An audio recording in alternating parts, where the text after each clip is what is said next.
Do you have like four All right. screens or I something? don't know why it's doing that. All right, so welcome to the Exponential Edge video series. We're going to be doing these weekly videos covering all things sort of DeFi and crypto. This week we got our head of research, David, and he's going to talk about layer two blockchains. Yep, we're covering layer twos this week. Um, so quick intro, layer two blockchains or L2s are essentially a type of blockchain that's built on top of an existing layer one blockchain. And this is like Ethereum or Bitcoin. The purpose of the L2 is to help scale and improve efficiency by processing transactions off of the main layer one chain. This helps reduce congestion and costs, which makes the whole network faster and more efficient for retail users. Layer one blockchains handle the transaction on the chain itself. So, for example, Ethereum can process around 15 transactions per second.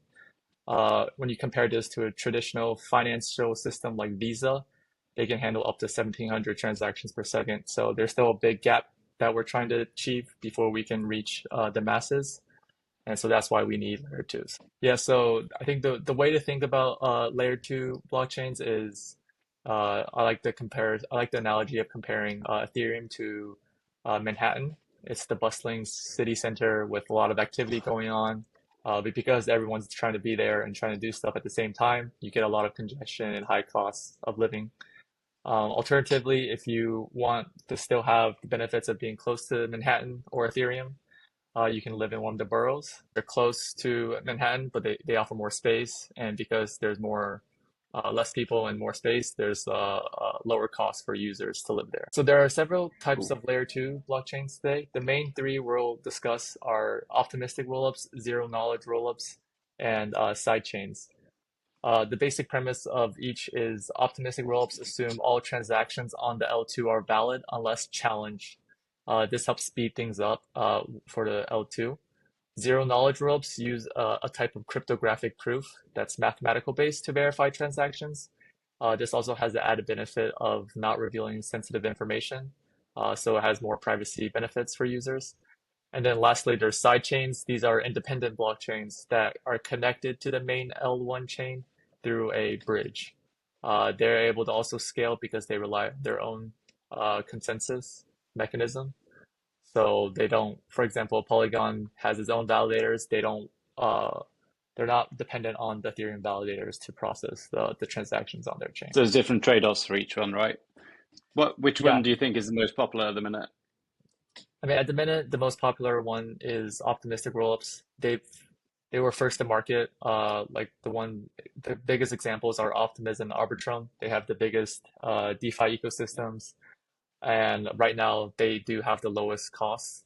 But in the long run, I would expect zero knowledge rollups to have a bigger share of the pie, just because they have a higher theoretical throughput of over 2,000 transactions per second, because Yeah, they're just relying on a single mathematical proof that is more scalable to a broader audience. I'm pretty sure you mentioned before, but the like ZK, the mathematical formulas or whatever, they're slightly different in each one, but they essentially do the same thing, right? Yeah, essentially they do the same thing. They essentially just prove that certain transactions happened on the L2 without actually revealing all the data. What have we got down here? We've got the two cool sites for people to go to have a look at layer two data. Yeah, GrowThePie is a pretty cool website that uh, they've gathered all the data on layer twos around user activity, transaction fees, and it breaks it down to you by the different L2 chains that are available today. So you can see like how many weekly active addresses are on base chain, Arbitrum, Linea, etc. You can see how much fees they're generating, how much fees users are paying, all that sort of types of data. If you're interested into diving into that, you can take a look here at GrowThePie. That's cool. And then we've got L2 Beat as well. So this is more like risk focused, is it? Yeah, exactly. This one's a lot more risk focused. They tell you they've categorized their own, they've created their own risk framework in terms of how to value L2. You'll see there's like the different metrics they look at in terms of all the things you need to evaluate an L2, and then tell you like what stage the L2 is in, based on their assessment.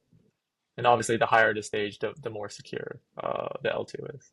But yeah, that's it for this week. Next week we'll be talking about we'll dive a little deeper into the L2 ecosystem in terms of how you can earn yield through third-party bridges, and also looking into the economics of different L2 blockchains and how value can accrue to their native tokens.